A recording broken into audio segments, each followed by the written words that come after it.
Johns Creek, inside Georgia's safest and most expensive suburb. Most people who relocate to Atlanta look at Buckhead first. That's a pretty obvious option. They think of Atlanta, they think of Buckhead, they think of all the nightlife and all that's happening down in Buckhead. But the families who actually do their research, the ones who are moving to the ATL with a 10-year plan, not a 2-year experiment, they typically end up in Johns Creek. And when they get there, they realize that the mortgage strategy that works everywhere else does not work here. And today, I'm going to show you exactly why Johns Creek is different, what the numbers actually say about this market right now, and how to structure financing on a $900,000 home without touching a jumbo loan. That last part is the one most people, they don't even know is even possible.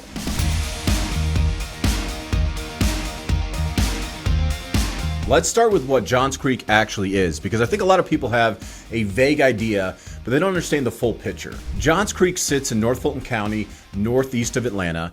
It's consistently ranked as one of the safest cities in Georgia, and depending upon the year, one of the safest in the entire country. The average home value right now sits at $441,000. The median listing price is $722,000. And homes are going pending in 23 to 34 days. That's not a slow market. That's not a market where you can show up with a vague pre-qualification letter and figure out financing later. But here's something that most people miss when they see those numbers. They assume that the entire market moves fast. Well, it doesn't. And I'll come back to that in a minute, because there's a specific price point where the market completely changes behavior, and knowing that could save you tens of thousands of dollars in negotiating power. First, let me explain why families specifically target Johns Creek over the northern Atlanta suburbs. The school clusters here are elite by any measure. Northview High School, Johns Creek High School, Lambert High School. These are schools that parents in other parts of the country would genuinely relocate their family to access right now. When you're an executive family moving from Chicago or New York or Dallas, and you're looking at Georgia for the first time, the school question is usually the first filter. Johns Creek clears that filter fast. Then you layer in the master plan golf subdivisions, St. Ives Country Club, Country Club of the South, Belmore Park, and you start to understand why this city attracts a very specific type of buyer. These aren't people buying a house. They're buying a community infrastructure they don't have to build from scratch. They want the neighborhood already done, the amenities already there, the school pipeline already established. Johns Creek delivers all of that in a package that's still significantly more affordable than comparable communities in the Northeast or in California. Now, here's where I want to slow down, because this is the part that most mortgage conversations completely skip over. When you're buying in a market like Johns Creek, the financing structure you choose matters just as much as the price you negotiate. And in 2026, there is a financing window available that most buyers, and honestly a lot of loan officers, don't fully understand yet. The baseline conforming loan limit for 2026 is $832,750. That's the threshold that separates a conventional loan from a jumbo loan. And that number changes everything for the buyers in that $800,000 to $950,000 price range. Here's why that matters practically. Let's say you're buying a home at $900,000 in Johns Creek. Most people assume that because the price is close to $1 million, they're automatically in jumbo territory. That assumption is wrong. At $900,000, you could put 10% down. That's $90,000, and your loan amount comes in at $810,000. $810,000 is below the conforming loan limit of $832,750. That means you're financing this with a conventional loan and not a jumbo loan. Why does that distinction matter so much? Jumbo loans have reserve requirements that conventional loans do not. Manual underwriting in most cases, in many cases really, deeper asset verification, sometimes 12 months of reserves, depending upon the program, stricter debt to income ratios, more documentation, more time to close the transaction, more friction, more opportunity for something to go wrong. For an executive family relocating from out of state, that friction is genuinely painful. You're trying to coordinate a cross-country move. negotiate a start date with a new employer, manage your kid's school enrollment, and simultaneously prove to a jumbo lender that every dollar in your investment account has been sitting there long enough. Conventional financing at the same price point removes all of that. You can get to 5% down if your profile is strong. That's $45,000 on a $900,000 purchase price. The approval process is cleaner, the documentation requirements are more predictable, and because you're working within an automated underwriting system rather than a manual review, you get answers faster. In a market where homes are pending in 23 to 34 days, speed still matters even in today's market. But here's where I want to challenge something that a lot of people assume about Johns Creek. The common belief is that the entire market is a bidding war, that every home gets 10 offers, that you'll always be competing against cash buyers and waiving every contingency just to get an accepted offer. That belief is partially true and mostly wrong, depending upon where in Johns Creek you're actually buying. At or below the $800,000 price point,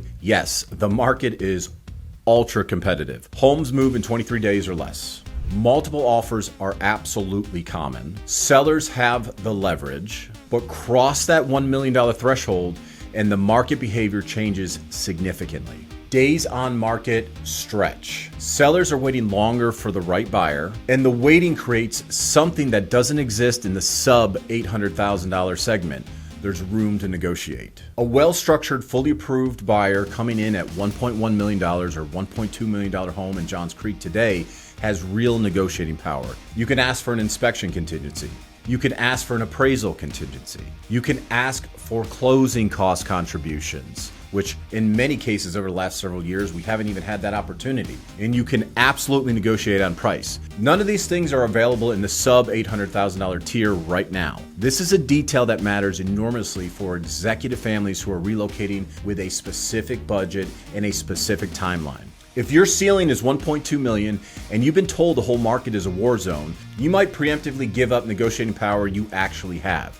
You might waive contingencies you don't need to waive. You might offer over asking on a property that's been sitting for 60 days because the agent or your lender didn't give you the full picture. Knowing where the pressure actually lives and where it doesn't, it's a structural advantage. Let me put all of this together because I want to be specific about who this information is actually for. If you're an executive family relocating to the Atlanta area, if you're coming from a high cost of living market, if you have a strong income, if you have a meaningful down payment, but you want to preserve liquidity rather than dump everything into the house, Johns Creek should be on your list. And the financing conversation should happen before you start touring homes, not after. The families who get this right are the ones who come in with a pre-approval that's been structured around the 2026 conforming limit. They know exactly what their loan amount needs to be to stay conventional. They know which price point in Johns Creek give them negotiating room. They know what documentation they'll need, and they've already assembled it. They're not scrambling. The families who struggle are the ones who find the house first, fall in love with it, and then start asking financing questions. And if you end up in a jumbo product when you didn't need to be there, you've added weeks to your closing and the complexity to a process that was already stressful enough. The mortgage market in 2026 has a window built into it specifically for buyers in the $800,000 to $950,000 range. That window is the conforming limit.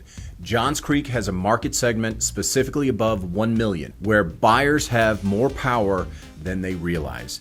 And the combination of those two things is genuinely useful if you know how to apply them. Most buyers don't know either of those things going in. That's the gap. If you're planning to move to North Atlanta and Johns Creek is on your radar, the smartest first step isn't scheduling tours. It's having financing conversations with someone who can map out your specific income, assets, and target price range against the conforming limit structure. That conversation takes about 30 minutes, and it will tell you exactly what you can buy, how to structure it, and where in Johns Creek your negotiating position is actually strong. Drop a comment below with the price range you're working with, and I'll tell you whether you're in a conventional territory or a jumbo territory based on your down payment. Subscribe if you want more breakdowns like this. I cover North Metro Atlanta market strategies every single week. And one last thing worth sitting with. Johns Creek has been called Georgia's safest suburb, but the families who move there without a financing strategy in place, they're the ones who overpay, overextend, or miss the window entirely. Safety in real estate isn't just about the neighborhood. It's about knowing exactly what you're doing before you make the offer. and that is guaranteed.